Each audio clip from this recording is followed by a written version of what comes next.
Welcome to my YouTube channel. ఈరోజు తెలుగు భాష దినోత్సవం. అన్ని భాషల కన్నా తెలుగు భాష మిన్న.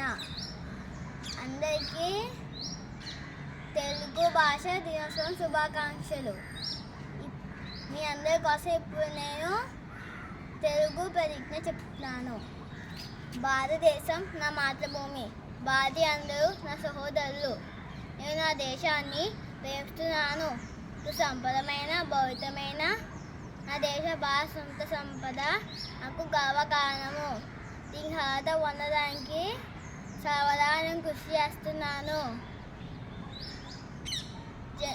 నా ప్రజల పట్ల, ఉపాధ్యాయుల పట్ల, తల్లిదండ్రుల పట్ల సేవాయుతో ఉంటానని చెప్తున్నాను. జంతువుల పట్ల, ప్రజల పట్ల దయగలిగి ఉంటానని ప్రతిజ్ఞ చేస్తున్నాను. వారి శ్రేయాభివృద్ధి నా ఆనందానికి మూలం. జై హింద్. Thank you. నా ఛానల్కి సబ్స్క్రైబ్ చేయండి, నన్ను సపోర్ట్ చేయండి, లైక్ చేసి తెలిసిన అందరికీ షేర్ చేయండి. ఓకేనా? బాయ్.